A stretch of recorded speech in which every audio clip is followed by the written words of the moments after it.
Un soldat revient après 6 mois de service acharné à une frontière brumeuse et parsemée de poudre à canon. Il n'est pas rentré chez lui. Il est allé directement à l'école primaire où sa jeune fille étudiait tous les jours. Quand il la vit affalée, immobile dans la salle de classe vide, et le professeur lui murmurant quelque chose à l'oreille, l'instinct qu'il avait maintenu en vie sur le champ de bataille lança un avertissement silencieux.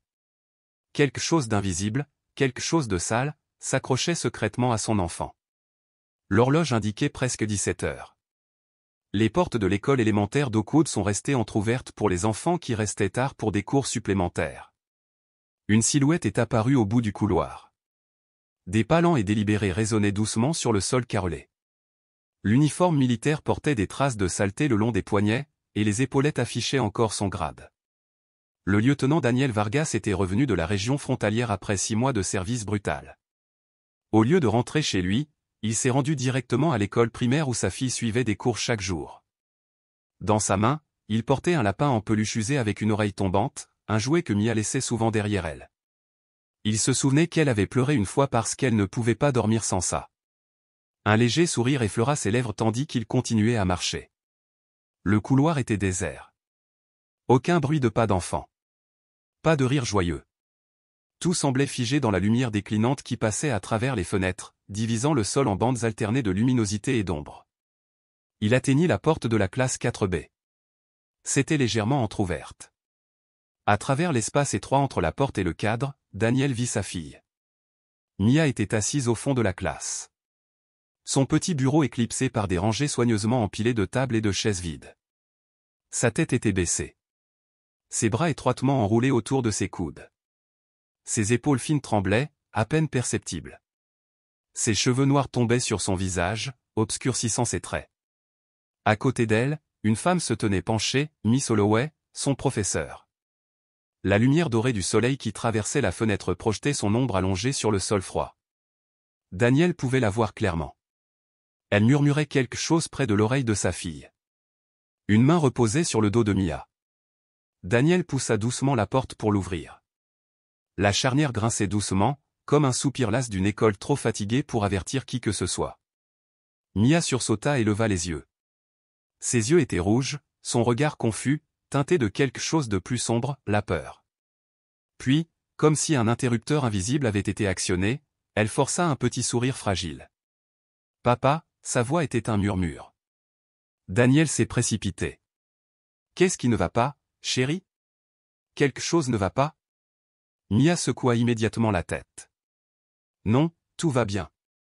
Je suis juste un peu fatiguée. » Le bruit des talons bas claquait doucement derrière elle. Mademoiselle Holloway s'avança, son sourire doux, comme si elle revenait tout juste d'un thé de l'après-midi. « La petite Mia est juste un peu émotive, dit-elle doucement. Son père lui manquait terriblement, elle pleurait pendant le cours de mathématiques, puis elle s'est retrouvée confrontée à un problème difficile, qu'elle n'arrivait pas à résoudre. » Elle se pencha doucement, sa main caressant toujours le dos de Mia. Je la réconfortais juste. Daniel la regarda attentivement. Le professeur semblait avoir une quarantaine d'années. Cheveux bruns coiffés en douceur. Rouge à lèvres rouge vif. Son comportement est impeccable. Ses yeux débordaient de la confiance de quelqu'un qui enseignait depuis des années. Mais pendant un bref instant, il vit ce sourire faiblir, juste l'espace d'un battement de cœur, comme un masque qui glisse légèrement avant d'être instantanément réajusté. Il hocha la tête sans rien dire de plus. Il se pencha et prit la petite main de Mia dans la sienne. « Rentrons à la maison, chérie. » Puis, se tournant vers Miss Holloway. « Merci de prendre soin d'elle. » La petite fille serra fermement sa main, non pas avec son enthousiasme joyeux habituel, mais avec l'étreinte désespérée de quelqu'un qui se noie et qui touche enfin quelque chose de solide. En quittant la salle de classe, Daniel jeta un coup d'œil en arrière. Miss Holloway était toujours là. Toujours souriant. Mais ses yeux n'étaient plus doux. C'étaient les yeux de quelqu'un qui avait passé des années à maîtriser l'art du contrôle, utilisant des voix douces et des regards impénétrables pour cacher quelque chose de bien plus sombre. Sur le chemin du retour, Daniel a parlé à sa fille. Sa voix légère, comme la brise qui murmure à travers une forêt tranquille, comme on parle à un enfant qui se remet d'une fièvre. « Papa est de retour maintenant, est-ce que tu vas bien ces jours-ci » Mia hocha la tête, les yeux fixés sur la fenêtre qui passait. « Je suis si heureuse que tu sois de retour. » Mais son regard ne rencontra pas le sien. Il lui a glissé dessus. Comme si elle avait peur que le regarder vraiment puisse faire voler en éclats quelque chose en elle. Daniel posa doucement sa main sur son épaule. Caressait doucement. Son corps s'est tendu pendant un bref instant, puis s'est détendu. Il n'a pas posé d'autres questions. Il avait survécu à des embuscades dans des endroits froids jusqu'aux os. Et l'intuition d'un soldat lui a dit. Quelque chose n'allait pas. Très faux. Ce soir-là, Mia s'est couchée tôt. Elle s'est recroquevillée comme une feuille fragile, serrant le lapin en peluche contre sa poitrine. Daniel se tenait silencieusement dans l'embrasure de la porte. La douce lueur du couloir tombait sur ses épaules. Il n'est pas entré. Il a juste regardé. Papa est de retour maintenant, tu peux dormir tranquille. Pas de réponse. Mia s'est agitée dans son sommeil. Ses lèvres bougeaient, murmurant quelque chose d'inaudible. Daniel continuait à regarder. La petite forme fragile de sa fille sous les couvertures. Et au plus profond de son cœur, la même intuition qui l'avait sauvé des mines, des balles et des pièges mortels produisait des rythmes lents et délibérés. Elle mentait. Et sa fille avait peur de quelque chose qu'il n'avait pas encore vu. 3 semaines avant le retour de Daniel, les matins dans le petit appartement du 2e étage étaient étrangement silencieux. Les premiers rayons pâles du soleil filtraient à travers les fins rideaux, illuminant le vieux tapis à motifs. Clara, la tante de Mia, entra dans la pièce avec une tasse de lait chaud. « Mia, réveille-toi, ma chérie. » Sa voix était douce. L'enfant de 9 ans était allongé face au mur, immobile. Clara s'assit sur le bord du lit et posa sa main sur l'épaule de Mia, la secouant doucement.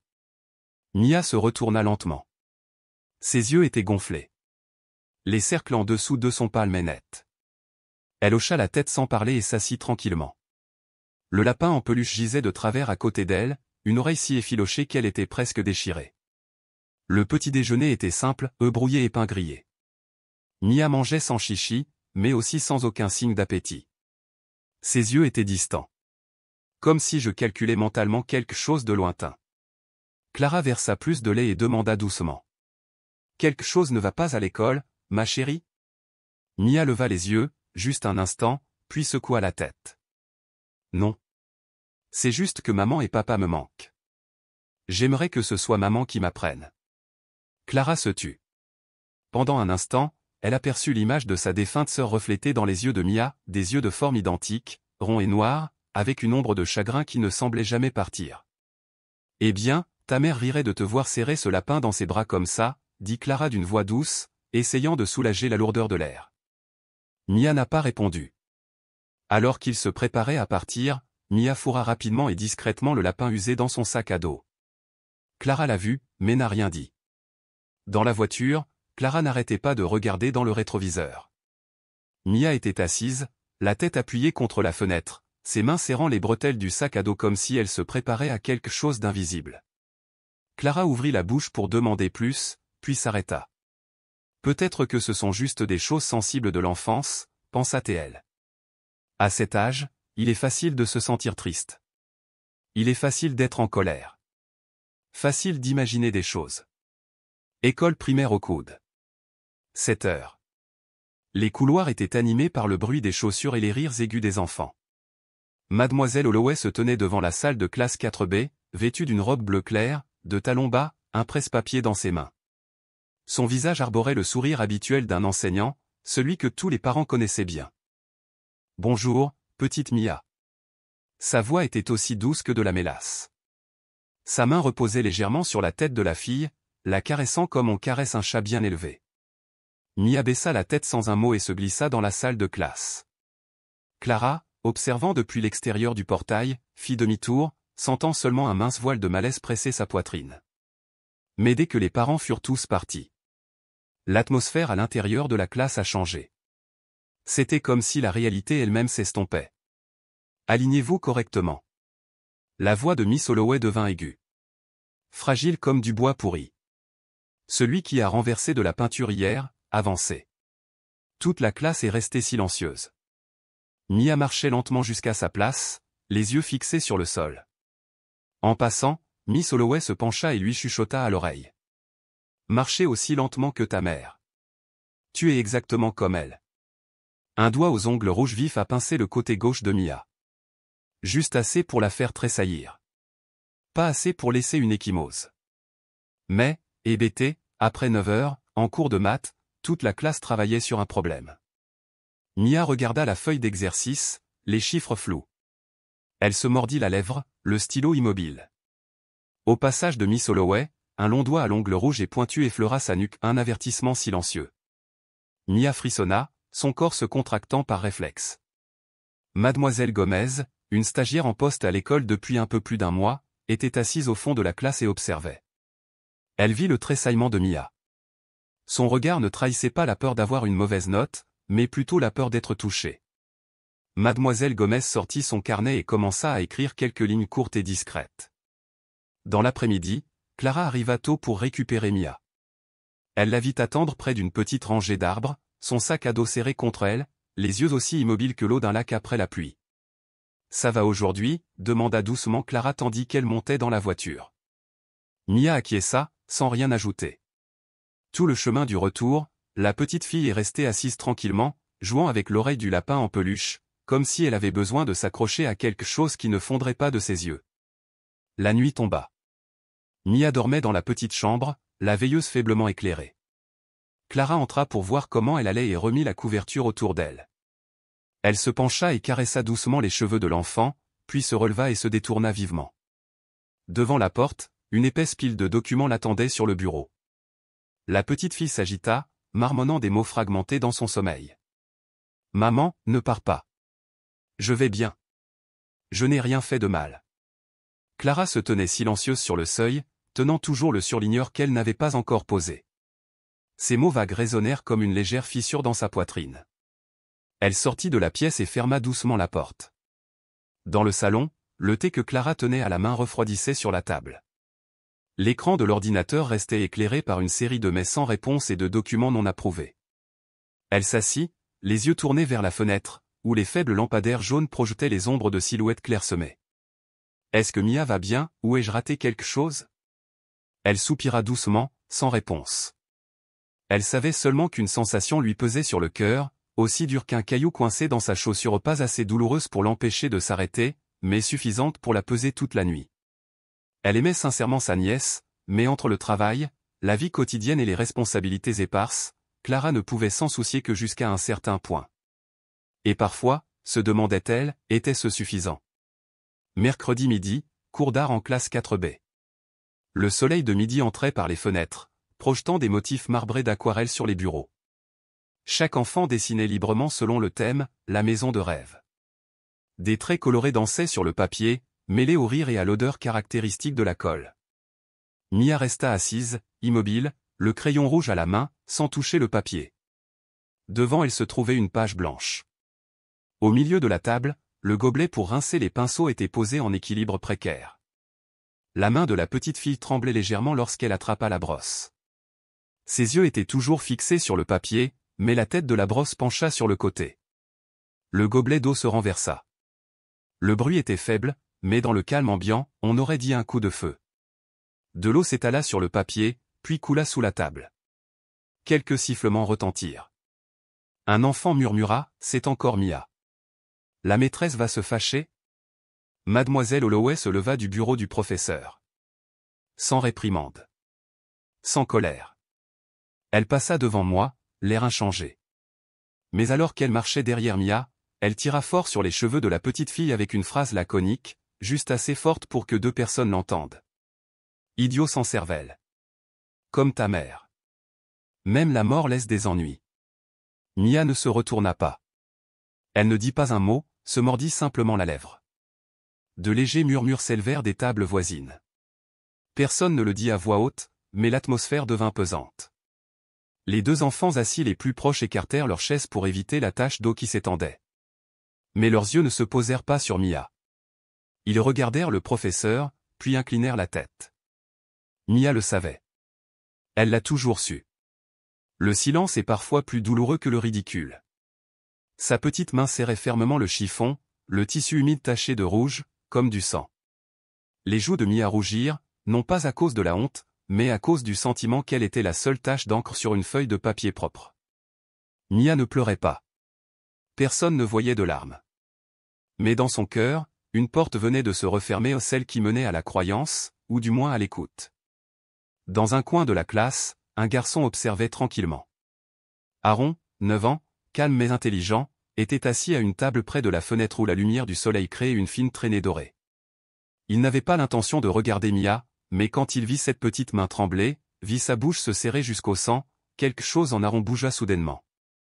Il jeta un coup d'œil à Miss Holloway. Elle souriait toujours, comme si elle venait de dire la chose la plus douce du monde.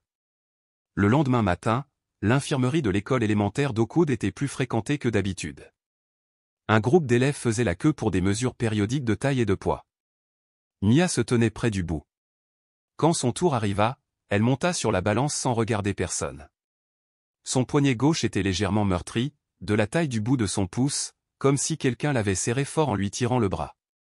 L'infirmière Anna, l'infirmière de l'école, se pencha et vit la marque. « Que s'est-il passé ici, Mia » demanda-t-elle doucement. Mia marqua une pause. Ses yeux brillèrent brièvement, puis elle répéta, comme par réflexe, « Je suis tombée en courant. » Anna n'a posé aucune autre question.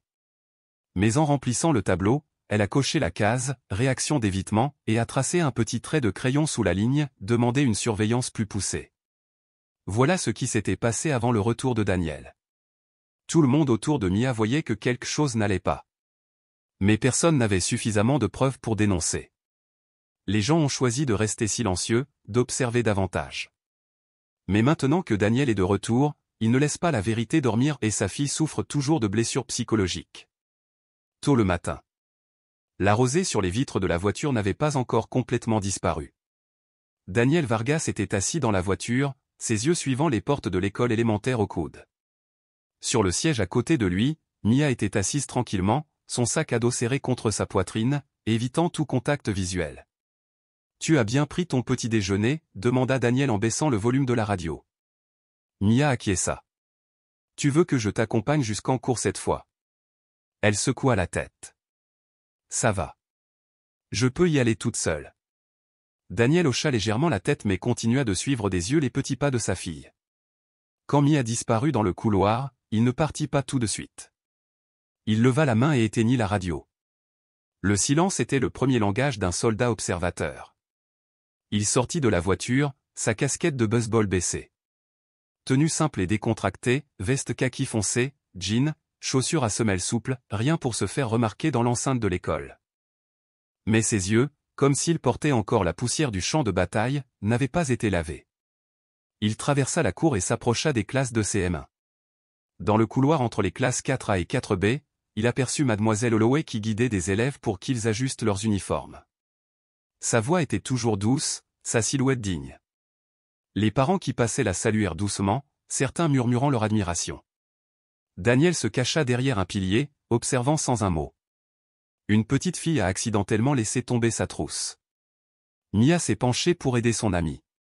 Holloway se retourna, le regard perçant, mais dès qu'elle vit Daniel de loin, son expression s'adoucit, comme s'il y avait un interrupteur dans sa poitrine. Daniel ne s'approcha pas. Il se souvenait seulement. Le changement d'expression survint en moins d'une seconde. Ses mots et son corps étaient décalés. Elle se tenait debout comme un soldat en camp d'entraînement, tendu et contrôlé. 1 heure plus tard, Daniel a trouvé un moyen de se rendre au cabinet médical de l'école. Il frappa à la porte en offrant un sourire poli. L'infirmière Anna triait des papiers. « Excusez-moi, je suis Daniel Vargas, père de Mia en 4B. » Anna hocha la tête, « Ah oui, c'est une fille très bien élevée. » « Je passe pour poser des questions sur les vaccinations à venir, » dit Daniel d'une voix égale, « et je veux aussi poser une question plus personnelle. » L'infirmière Anna leva les yeux, le regard un peu méfiant. Daniel poursuivit, « As-tu déjà vu un bleu ou quelque chose d'inhabituel sur Mia ? Des bleus, des égratignures ou des marques étranges ?» Le silence, quelques secondes seulement, mais suffisamment lourd pour faire bouger l'air.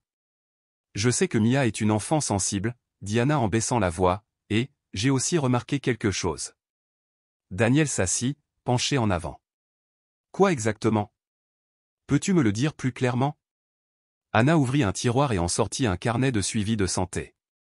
Elle le feuilleta au nom de Mia. Les yeux de Daniel parcoururent les entrées au 5 au cours des 2 derniers mois.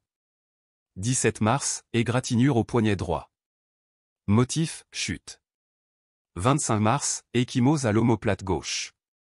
Motif, j'ai heurté un ami en courant. 3 avril, rougeur autour du cou. Suspect, ongle. 9 avril, yeux fatigués, expression endormie, perte de poids. 12 avril, ecchymose à la main gauche, légère trace. L'élève a dit, il est tombé.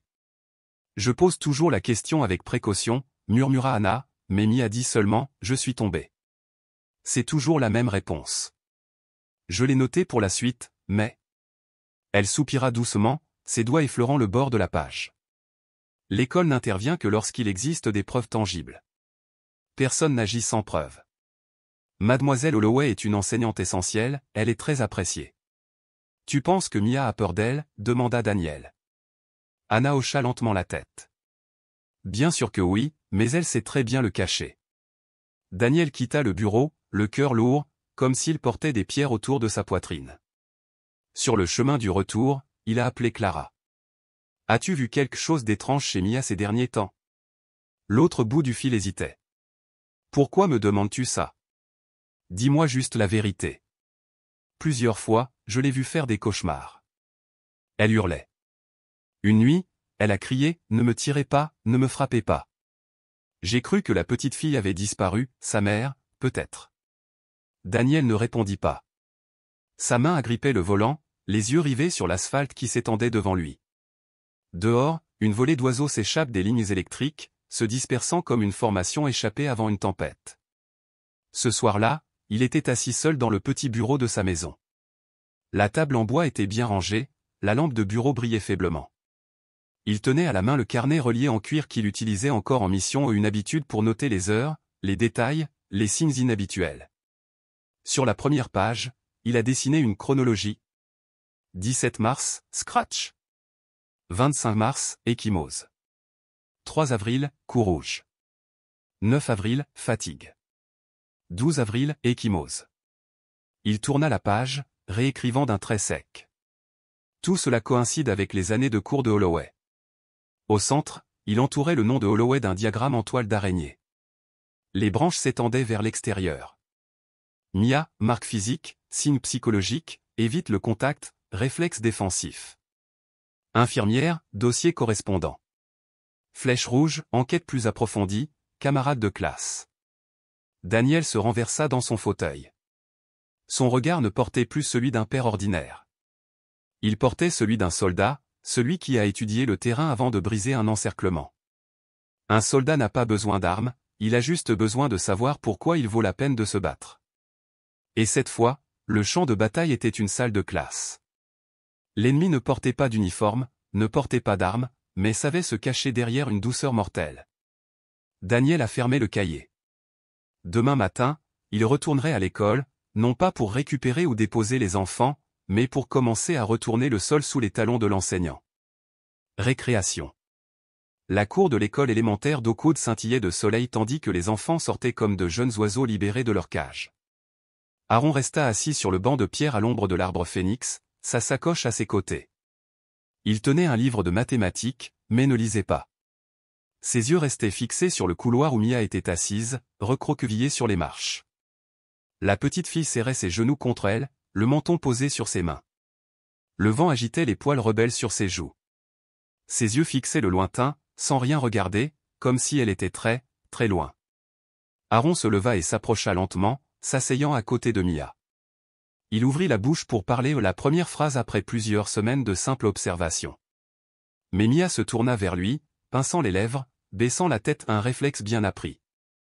Aaron s'arrêta, le poing serré. Juste à ce moment-là, Miss Holloway sortit du couloir, ses talons au claquant légèrement sur le carrelage. Son visage était parfaitement maquillé, son doux sourire prêt comme s'il pouvait être activé par un simple bouton. Elle se pencha et caressa la tête de Mia d'une manière affectueuse et moqueuse, comme une fausse mère. Mais Aaron entendit le murmure, siffler entre ses dents. Faire semblant d'être si pathétique, attends un peu. La main d'Aaron sous la table était si serrée que ses jointures devinrent blanches. Ce soir-là, la chambre d'Aaron n'était éclairée que par la petite lampe de bureau. À côté de lui, une canette de soda inachevée, quelques pièces de Lego non assemblées. Le garçon était assis tranquillement à son bureau, sortant un vieux téléphone noir, un téléphone sans carte SIM, utilisé uniquement pour le Wi-Fi et l'enregistrement. Aaron a ouvert l'enregistrement, son doigt appuyant sur lecture. Un son retentit ou une voix de femme, froide, tenue. « Tu fais honte à ton père. Tu comprends ?» Puis vint un léger sanglot. Un cri bref et tremblant de Mia. Aaron ne tremblait pas. Les écouteurs restaient enfoncés dans ses oreilles.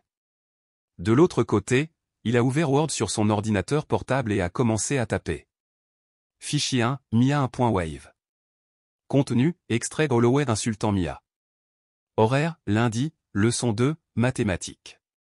Emplacement, salle de classe 4B, coin droit, rangée de tables arrière. Remarque, Mia recula, son visage pâle. Il a soigneusement enregistré le fichier, en le copiant sur une petite clé USB bleue. Il ne savait pas quoi faire ensuite, il savait juste qu'il fallait sauver ce qui se passait. Le salon était encore éclairé. Sa mère était en communication professionnelle, son ordinateur portable ouvert, rempli de feuilles Excel. Aaron la regarda à travers la porte pendant un moment, puis ferma doucement la porte sans dire un mot. Le lendemain matin, pendant le cours d'art, Aaron était assis seul à une table au fond.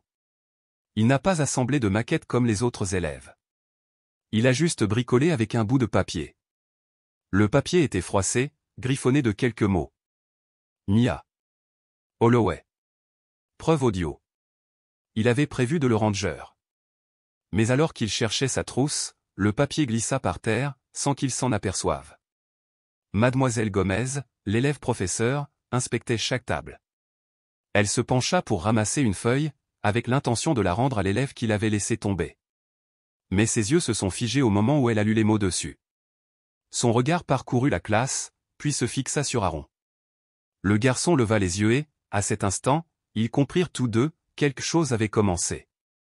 Après l'école, Mademoiselle Gomez frappa doucement à la porte de la bibliothèque, où Aaron était assis, lisant un livre. Elle entra discrètement, sans bloc-notes cette fois-ci, juste un simple carnet et la petite clé USB que le garçon avait laissée sur son bureau en partant. « Tu es Aaron ?»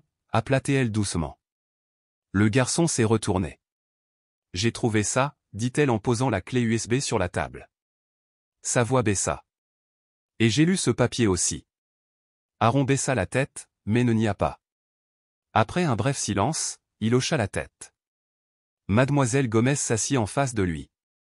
Son regard était sérieux, sans pour autant porter de jugement. « Tu sais quelque chose sur Mia, n'est-ce pas ?» Aaron a soigneusement pris les écouteurs de son sac à dos et a connecté l'USB à son ordinateur portable. « Je l'ai enregistré, » murmura-t-il, quand elle pensait que personne ne pouvait l'entendre. Elle regarda le garçon un long moment. Ses grands yeux, encadrés par de fines lunettes, étaient crispés par la tension, mais sans aucune trace de panique.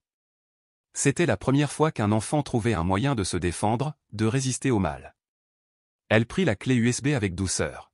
« Tu as fait du bon travail, Aaron. » Ce soir-là, dans le petit appartement où Mademoiselle Gomez louait une modeste chambre, la seule lumière provenait de l'écran de son ordinateur portable. Elle brancha ses écouteurs et cliqua sur le fichier audio. Son doigt reposait sur le pavé tactile, immobile. Et puis ça a commencé, la voix glaciale de Holloway fendant l'air. « Espèce d'idiot. Tu fais honte à ton père. » Mademoiselle Gomez mit l'audio en pause, son souffle se bloquant douloureusement dans sa gorge. Le son suivant était tremblant, brisé, indistinct. On ne savait pas vraiment de qui il venait, comme si l'enregistrement contenait non seulement une voix, mais tout le poids de l'obsession, le tourment silencieux qu'un enfant de 9 ans était contraint d'endurer. Elle sortit ses écouteurs. Sa main tremblait légèrement, mais son regard n'était plus vague. Une partie de la vérité avait percé l'écran des mensonges. Ce n'était pas suffisant pour condamner ou pour l'instant. Mais cela a suffi à commencer à abattre le mur. À l'école élémentaire d'Oakwood, après les heures de cours, les couloirs étaient déserts. Mademoiselle Gomez se tenait silencieusement devant la porte du cabinet médical. Elle tenait la clé USB, soigneusement enveloppée dans du papier de soie. Elle avait hésité tout l'après-midi. Mais finalement, elle frappa. À l'intérieur, l'infirmière Anna triait les dossiers médicaux pour le week-end. Gomez est intervenue discrètement, comme une discrète rafale de vent. « J'ai besoin que tu entendes ça, » dit-elle doucement. Anna leva les yeux. Ses yeux n'étaient pas surpris, juste fatigué, enfoncé. Les deux femmes étaient assises face à face. Sans un mot de plus, Gomez brancha la clé USB sur l'ordinateur portable médical et ouvrit le dossier. La voix de Holloway émergea, aiguë et froide. Gomez l'a éteint immédiatement après la fin de la phrase. L'étudiant qui m'a donné ça, dit-elle doucement, s'appelle Aaron. Il l'a enregistré 2 fois. Anna resta immobile. Après un long moment, elle parla à voix basse. Je sais que quelque chose ne va pas. Pas seulement aujourd'hui, ça fait longtemps que ça ne va pas. Mais je n'avais rien de précis, jusqu'à maintenant. Elle se leva, se dirigea vers le classeur et en sortit l'épais carnet médical. Le posant sur la table, elle l'ouvrit. Tiens, dit-elle d'une voix presque chuchotée. Chaque bleu. Chaque signe d'évitement. Je l'ai marqué. Je l'ai signalé. Mais personne n'a rien fait. Gomez baissa les yeux sur le livre, puis leva les yeux. Nous ne pouvons pas laisser un enfant affronter cela seul. Anna hocha doucement la tête. Nous avons besoin de quelqu'un qui nous croit. Quelqu'un d'assez fort pour faire éclater la vérité au grand jour. Elle croisa le regard de Gomez. Nous avons besoin de Daniel. Le lendemain après-midi, un petit café à la périphérie de la ville. Près de la grande baille vitrée, le soleil couchant déversait une lumière dorée à travers les stores en bambou, projetant de longues ombres sur la table en bois. Daniel Vargas attendait assis, les manches retroussées, son carnet posé devant lui. Il l'avait lu 3 fois, mais il revenait toujours à la première page, puis à la dernière. La sonnette retentit doucement. Clara entra la première, sa main serrant la fermeture éclair de son sac à main, ses yeux embrumés par l'hésitation. Elle était suivie par mademoiselle Gomez et l'infirmière Anna. Ils s'assirent ensemble. Personne ne commanda d'eau. Il n'y eut pas besoin de présentation. Clara parla la première, la voix étranglée par l'émotion. Je voyais Mia se comporter bizarrement depuis longtemps, mais je ne savais pas quoi faire. Je pensais juste que la petite fille manquait à ma sœur. À sa mère. Daniel secoua la tête. Tu n'es pas le seul, dit-il doucement. Il les regarda un par un dans les yeux, puis ajouta d'une voix ferme. J'ai affronté des ennemis sur le champ de bataille. Mais je ne laisserai pas celui qui est derrière mon enfant s'en tirer impunément. Gomez a retiré la clé USB. Voici l'enregistrement. La voix de mademoiselle Holloway est claire. Anna ouvrit le livre médical, comparant toutes les fois où les blessures de Mia coïncidaient avec le cours de Holloway. Clara baissa la tête. Certaines nuits, murmura-t-elle, Mia hurle dans son sommeil. Elle dit, ne me tire pas. Je ne comprends pas. Daniel ouvrit son carnet. Au centre de la page se trouvait le schéma en toile d'araignée qu'il avait dessiné la veille. Au cœur, le nom, Holloway. Dérivation, échymose. Évitement. Propos anonymes. Enregistrement. Signe psychologique.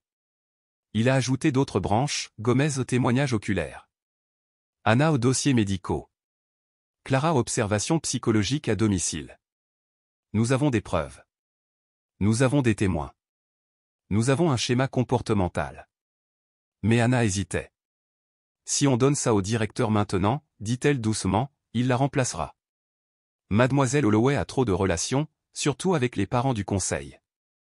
Daniel hocha la tête d'un air sombre. Ensuite, nous allons plus haut. L'atmosphère dans le petit café changea, pesante, tendue.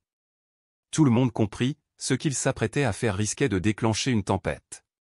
Mais dans cette même atmosphère, il y avait aussi la force tranquille des gens qui se tenaient du bon côté enfin. Gomez serra la main. J'ai contacté un avocat d'une association de protection de l'enfance. Si nous parvenons à rassembler des preuves complètes et à obtenir une confirmation médicale, ils pourront contraindre l'école à ouvrir une enquête indépendante. Anna hocha la tête. Nous aurons besoin de plus de témoignages d'autres élèves. Je connais un enfant qui a dit qu'il ne voulait pas s'asseoir près de Mia parce que mademoiselle Holloway la grondait toujours. Il pourrait témoigner. Daniel était d'accord. Je m'en occupe. Avant de se séparer, les 4 restèrent assis un moment encore en silence. Clara regarda Daniel, sa voix à peine audible. Tu n'es pas fâché contre moi, si? De ne rien avoir fait plus tôt? Les yeux de Daniel ne s'adoucirent pas, mais sa voix perdit un peu de son caractère d'acier. On fait quelque chose maintenant, a-t-il dit. C'est ce qui compte. Ce soir-là, de retour à la maison, Daniel rouvrit son carnet. Sur la première page, en lettres grasses, il écrit « La vérité n'est plus silencieuse ».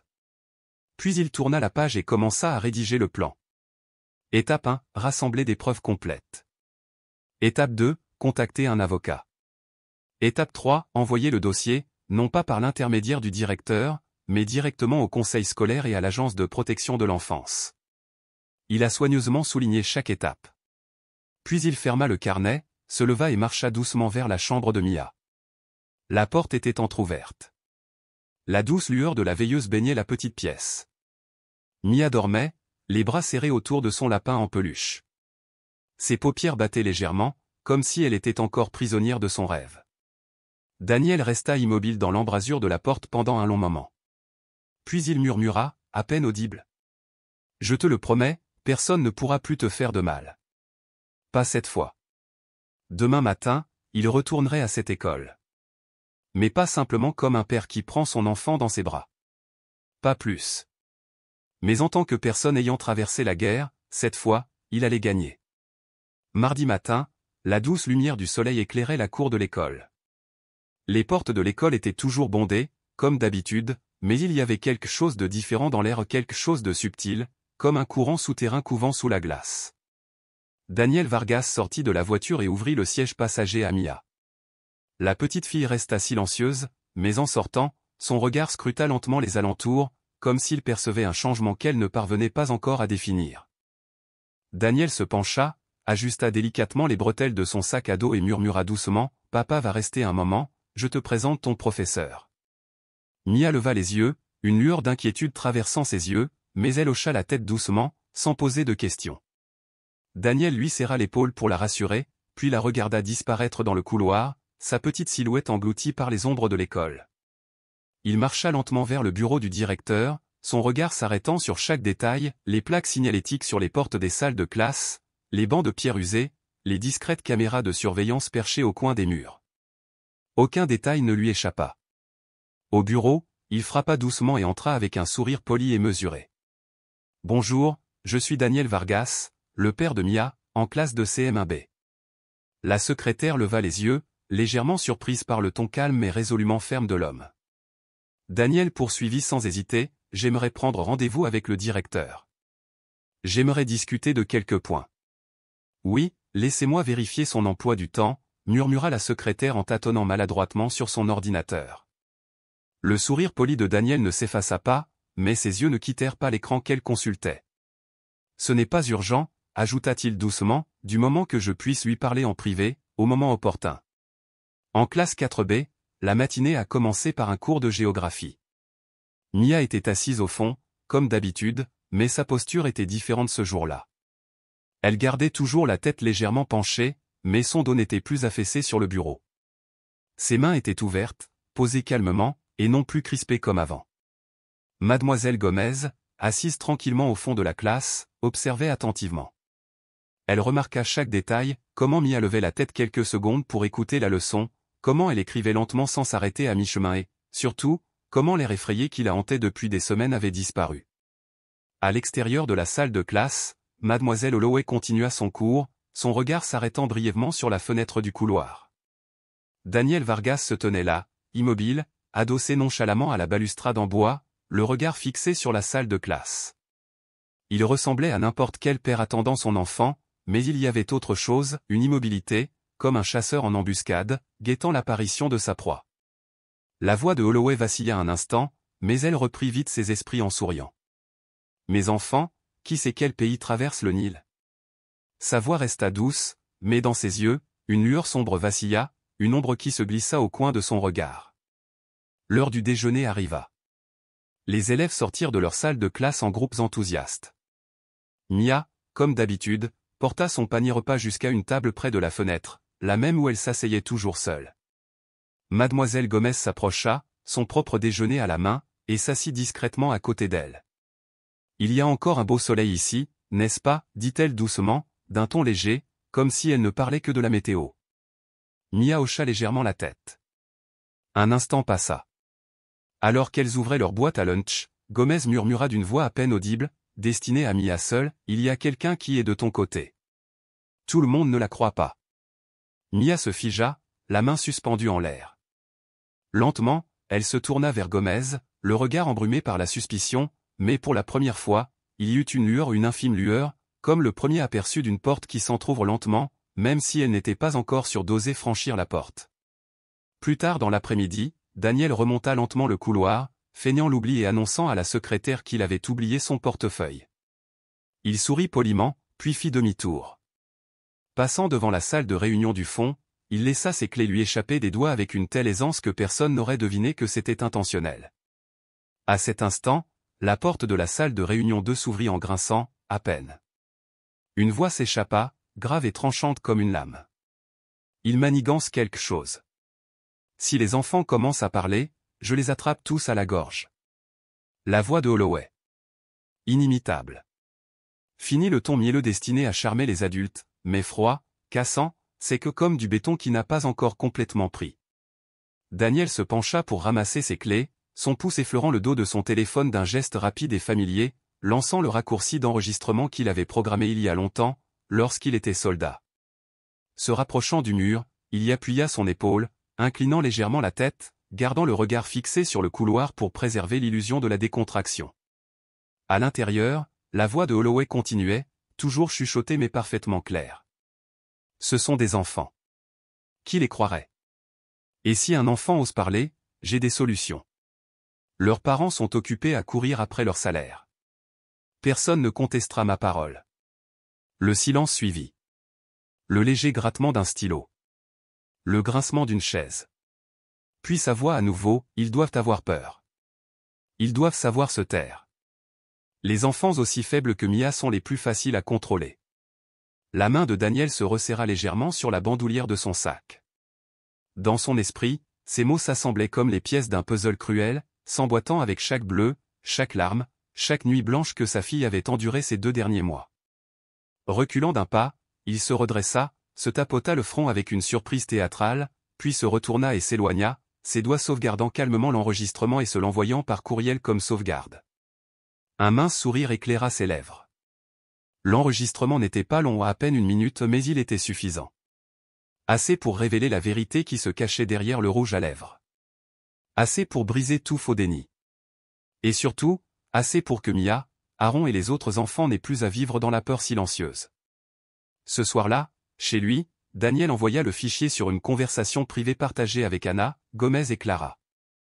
Son message était bref, Holloway vient de faire un geste. J'ai un enregistrement.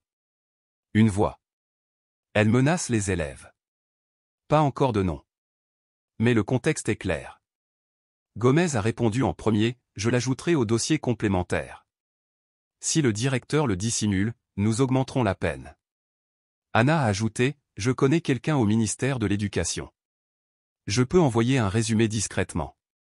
Ils le garderont confidentiel si nous le demandons. Daniel ouvrit son ordinateur portable. À l'écran, le rapport PDF prenait forme, rapport de maltraitance psychologique, classe de 4B. Y était joint, l'enregistrement de l'élève Aaron, l'enregistrement du couloir, des notes du carnet de santé, l'analyse comportementale de Gomez, des observations à domicile, les notes de Clara sur les réflexes et les questions de Daniel en tant que parent. Gomez a envoyé un autre message, je l'imprimerai demain. Si le directeur refuse de signer, nous l'enverrons directement au département. Daniel resta immobile, les yeux rivés sur l'écran. Il savait que cela ne suffirait pas à abattre Holloway complètement. Pas encore. Mais cela suffirait à ouvrir la première porte dans l'obscurité. Le lendemain, à l'heure du déjeuner, la cantine de l'école bourdonnait d'activités comme d'habitude. Tables et chaises étaient rassemblées en groupes animés. Les élèves se rassemblaient en groupes familiers, les rires résonnant dans l'air. Mais dans un coin reculé, où la lumière de la fenêtre baignait en rayons dorés, quelque chose commençait doucement à changer. Mia était toujours assise seule, sa petite boîte à lunch devant elle. Aaron apparut, son plateau à la main. Il marcha lentement, silencieusement, et s'assit en face d'elle. Mia leva les yeux, stupéfaite. Elle était habituée à la solitude. Même la lumière semblait souvent éviter l'endroit où elle était assise, comme si la solitude elle-même avait pris possession de ce coin. Aaron ne parla pas tout de suite. Il ouvrit sa brique de lait, prit une inspiration, puis dit doucement. J'ai entendu hier, qu'elle disait que tu étais stupide, mais je ne pense pas que tu le sois. Je l'ai enregistré aussi. Mia ne répondit pas, mais sa main tenant ses baguettes cessa de trembler. Elle regarda Aaron plus longtemps que d'habitude. Ce n'était pas un hochement de tête. Ce n'était pas un sourire. Mais le silence d'aujourd'hui ne portait plus le poids de la peur. C'était comme un soupir, petit, léger, mais pour la première fois, il était autorisé à expirer. Cet après-midi-là, Mademoiselle Gomez surveillait le terrain de l'école lorsque Sophie, une élève de la classe 5A, s'est approchée timidement. « J'étudiais dans la classe de Miss Holloway l'année dernière. » Commença Sophie. Gomez se pencha doucement, sa voix douce. « Oui, je me souviens de toi. »« Qu'est-ce qui ne va pas, Sophie ?» La petite fille baissa les yeux sur ses chaussures de ballet rose, ses petites mains saisissant nerveusement le coin de sa chemise. Elle me traitait de grosse, disait que j'étais inutile, devant mes amis. Gomez ne répondit pas tout de suite. Elle posa doucement sa main sur l'épaule tremblante de Sophie. « Tu veux me le dire plus clairement ? On peut demander à tes parents d'être présents et, avec leur permission, on peut t'enregistrer. Ça protégera tes paroles. » Sophie hésita. « Si je le dis, ma mère ne sera-t-elle pas en colère ?» Gomez sourit doucement. « Je suis sûr que ta mère sera fière. » Ce soir-là, dans un petit salon de thé près du parc, Daniel Vargas rencontra 4 autres parents. C'étaient eux qui avaient lu le message anonyme publié le matin même sur le forum des parents de l'école Oakwood, intitulé « Savez-vous vraiment qui enseigne à votre enfant chaque jour ?» L'un d'eux, Monsieur Harry, père de Carrick en classe 4B, s'est redressé, le visage tendu. « Mon petit garçon est dans la classe de Holloway depuis le début de l'année. Au bout de quelques mois, il a commencé à faire pipi au lit toutes les nuits. Au début, je pensais qu'il était stressé par autre chose, mais il évitait toujours les questions sur la classe. » Une autre mère, Miss Leakey, a ajouté. « Ma petite fille, elle a été obligée de rester debout pendant tout le cours parce qu'elle avait écrit le mauvais nom de Rivière. Elle me disait toujours, Mademoiselle Holloway ne m'aime pas, mais je n'y prêtais pas attention. » Daniel hocha gravement la tête. « Si vous êtes d'accord, je compilerai les histoires sans les noms des enfants, juste les mots des parents. Chaque histoire prise isolément peut paraître insignifiante, mais une fois rassemblée, elle forme une carte. Ils ont transmis des messages, des photos de bleus, des enregistrements d'enfants parlant d'une voix tremblante. » Daniel a tout rassemblé sans changer d'expression, mais son regard est devenu plus perçant, plus froid. Le lendemain matin, le bureau médical de l'école a reçu 3 demandes formelles de rencontres privées de la part des parents, toutes avec la même préoccupation. « Je veux vérifier le comportement des enseignants. » Miss Gomez a reçu 4 courriels d'anciens élèves racontant comment Miss Holloway les avait réprimandés, humiliés ou punis de manière cruelle et inhabituelle. Un élève, maintenant au lycée, a écrit simplement. « Je n'oublierai jamais la façon dont elle m'a regardé, comme si j'étais une erreur, pas une personne. » Au même moment, dans le bureau du directeur, l'atmosphère s'épaississait, lourde comme une poussière qui s'était déposée intacte depuis des années. Le proviseur Morton déposa un dossier sur la table. En face de lui était assise Mademoiselle Holloway, toujours vêtue de son gilet violet clair, les cheveux soigneusement attachés, mais le front trempé de sueur. « Mademoiselle Holloway, » commença Morton d'une voix mesurée. « J'ai reçu des commentaires de plusieurs sources sur votre façon de communiquer avec les étudiants. Avez-vous quelque chose à dire avant l'ouverture de l'audience ?» Holloway sourit légèrement. « Le directeur sait que les enfants sont facilement agités. Je suis toujours strict, mais avec amour. Il y a un enregistrement. » Morton l'interrompit, sa voix plus froide. Je l'ai écouté. Son visage se figea un instant. Morton ne dit rien de plus, se contentant de pousser le dossier sur la table. Le conseil tiendra une réunion interne vendredi. Pour l'instant, vous êtes prié de cesser directement d'enseigner. Il ne s'agit pas d'une mesure disciplinaire, mais simplement d'une étape temporaire dans le processus de vérification. Cet après-midi-là, le parking derrière l'école était désert. La portière d'une voiture argentée claqua violemment lorsqu'Holloway monta à bord. Elle jeta son sac à main sur le siège passager, les mains tremblantes. « Vous, salaud, vous osez !» Elle frappa violemment le volant, le visage déformé. Son sourire crispé habituel avait disparu. Pour la première fois en 7 ans d'enseignement, Mademoiselle Holloway eut peur. Ce soir-là, dans le petit appartement de Daniel, lui, Mademoiselle Gomez, Anna et Clara étaient assis autour d'une table usée. Le dossier était presque complet. Daniel a barré une dernière ligne dans son carnet. Chaque enfant porte en lui une voix. Le rôle des adultes est de l'écouter, avant qu'il ne soit contraint de crier de désespoir. L'audience, conseil scolaire du district 17. École élémentaire Oakwood, salle de conférence. La pièce était décorée simplement, une longue table rectangulaire au centre, 2 rangées de chaises se faisant face. Des néons blancs éclairaient les visages qui tentaient de garder leur calme en serrant leurs mains sous la table. Sur le mur, le logo du ministère de l'Éducation observait en silence, comme un œil fixe. Daniel Vargas était assis à gauche, du côté des parents. À côté de lui se trouvait Clara, la main crispée sur le bord de la chaise. Mademoiselle Gomez et l'infirmière Anna étaient également présentes, chacune avec des piles de documents soigneusement annotés. En face, Mademoiselle Holloway arriva à l'heure. Un gilet beige, une jupe simple. Son sourire était toujours intact comme lorsqu'elle se tenait devant sa classe, mais sous ses yeux, de nouvelles cernes apparurent. Ses doigts se tordaient sans cesse. À côté d'elle était assis l'avocat de l'école, Monsieur Reban Marx, taciturne mais au regard perçant. Le proviseur Morton commença. Il s'éclaircit la gorge, puis lut une brève déclaration liminaire, soulignant qu'il s'agissait d'une audience interne et non d'un tribunal, mais qu'elle pouvait néanmoins donner lieu à des sanctions disciplinaires très sévères de la part du corps enseignant. Mademoiselle Holloway, dit-il.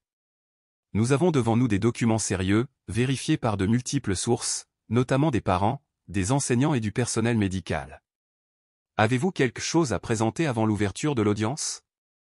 Holloway se tenait droite. Son regard balayait la pièce d'un regard léger. Sa voix était lente. Je ne nie pas ma rigueur pédagogique. Les enfants d'aujourd'hui manquent de discipline. Je fais juste le nécessaire pour les former à devenir des personnes. Une mère, Miss Lily, se leva d'un bond, la voix tremblante de fureur. Tu as traité mon enfant d'inutile, en plein cours. Il est rentré chez lui et s'est enfermé dans sa chambre pendant 3 jours. C'est ça, ton idée de l'entraînement? Le proviseur leva la main pour tenter de rétablir l'ordre, mais il était trop tard. La salle explosa. Vous avez pincé la main de mon enfant jusqu'à ce qu'elle soit meurtrie, s'est écrié un autre père. Vous m'avez traité d'irresponsable, vous avez humilié mon enfant devant toute la classe. Daniel ouvrit son carnet, les doigts fermes. Il tendit une petite clé USB vers le conseil. Tiens, dit-il doucement. Est un enregistrement d'un élève de sa classe. La voix de Miss Holloway était claire, qualifiant une petite fille de honte pour son père, ses mots durs accompagnés du son doux et brisé des pleurs de l'enfant. L'avocat Marx a rétorqué, l'enregistrement n'est pas autorisé en classe sans consentement. Mais Gomez leva la tête et parla d'une voix calme mais ferme, les enfants ont le droit d'être protégés. Et quand les adultes n'écoutent pas, ils ont le droit de s'exprimer comme ils le peuvent. Anna lui remit ensuite le dossier médical. Ci-dessous, 8 cas de blessures mineures, chacune accompagnée de réactions psychologiques anormales. Tous provenaient d'un seul élève et correspondaient au cours de Mademoiselle Holloway. Clara posa la main sur sa poitrine, le souffle coupé. La petite fille, elle appelait sa mère dans son rêve, dit-elle doucement. Elle disait, ne me tire pas. Je pensais qu'elle rêvait de sa mère décédée, mais maintenant je sais, elle ne rêvait pas. Elle se souvenait. Chaque personne, chaque mot, chaque souvenir est devenu une preuve. De l'autre côté de la salle, les membres du comité d'évaluation des ressources humaines commencèrent à murmurer. L'un d'eux, un homme aux yeux lasses, tapota la table de son stylo. Sa voix était mesurée, prudente. Nous avons consulté la loi sur l'éducation et le règlement de la faculté. Tout comportement répété causant un préjudice psychologique ou physique aux élèves, qu'il soit direct ou indirect, est considéré comme de la maltraitance scolaire. Mademoiselle Holloway conservait son expression froide et impassible. Mais lorsqu'on lui demanda, pouvez-vous expliquer pourquoi 3 élèves vous ont évité activement et pourquoi vos anciens élèves ont décrit des expériences similaires, elle garda le silence. 1 minute. 2 minutes. Pas un seul mot. Daniel resta immobile, mais ses yeux ne brûlaient plus de colère. Ils observaient simplement, calmement, sans bouger. Au fond de lui, il comprenait, cette bataille n'avait pas besoin d'armes. La vérité, une fois dite, tracerait son propre chemin. À la fin de l'audience, le proviseur Morton a annoncé d'une voix ferme, au vu des preuves, des témoins et des conclusions du comité d'évaluation du comportement des enseignants, Mademoiselle Holloway sera résiliée de son contrat d'enseignement avec effet immédiat. Le dossier sera également transmis au ministère de l'Éducation pour examen des mesures professionnelles à prendre dans tout le district. Miss Holloway ne protesta pas. Elle ne pleura pas. Elle se leva simplement, prit son sac et sortit de la pièce. La porte se referma doucement derrière elle, mais le bruit portait le poids d'une histoire qui avait trop duré et qui prenait enfin fin. Cette année-là, l'été arriva tôt, doucement, comme une brise tiède qui effleurait le seuil. Après la tempête, l'école élémentaire d'Oakwood retrouva son rythme habituel, le son des tambours, les rires, la légère odeur des cahiers et de la colle. Mais dans la classe 4B, quelque chose avait changé. Ce n'étaient ni les tables ni les chaises. Ce n'était pas le vieil arbre phénix qui se dressait fièrement dans la cour. C'était la façon dont les enfants se regardaient. Ce matin-là, Mia arrivait en classe avec une toute nouvelle épingle à cheveux papillons. Son joli petit sac à dos, imprimé d'un lapin blanc, se balançait doucement au rythme de ses pas. Elle ne se pressait plus comme si elle avait peur d'être en retard, ni ne baissait la tête comme pour se cacher du monde. Mia marchait lentement, juste assez pour entendre le bruit de ses chaussures touchant le sol, comme pour se confirmer qu'elle appartenait vraiment à cet endroit. Dans la classe, Aaron était déjà assis près de la fenêtre. En voyant Mia, il leva la main et lui fit un petit signe de la main. Ni trop enthousiaste, ni forcé, juste un salut simple et silencieux. Et cela suffisait à faire briller les yeux de la petite fille. Mia s'assit, ouvrit sa trousse et se prépara pour la nouvelle leçon. Ses épaules n'étaient plus voûtées. Ses petites mains, encore légèrement calleuses à force de serrer les chiffons, tenaient fermement son stylo. Il ne tremblait pas. Mademoiselle Gomez entra et déposa une pile de livres de mathématiques sur la table. Sa voix, douce comme le soleil matinal, dit « On va faire un petit exercice de maths pour commencer la semaine, d'accord ?» Toute la classe a répondu « Oui » à l'unisson. Et pour la première fois du semestre, la voix de Mia les a rejoints faible mais claire « Oui ». Miss Gomez s'arrêta un instant, puis sourit, les yeux chaleureux. Cet après-midi-là, lorsque la cloche de sortie a sonné, Daniel se tenait à la grille de l'école, les mains dans les poches, les manches retroussées. Son regard était fixé sur la salle de classe. Il ne portait plus de casquette de baseball, ne se cachait plus sous une veste militaire. Aujourd'hui, il se tenait là, tel un père, comme n'importe quel père. Mais au fond de lui, il portait toujours une conviction, endurcie par le vent et le gel, sa fille avait retrouvé une part de sa propre lumière. Mia courut vers lui, pas trop vite, mais son regard croisa le sien sans crainte.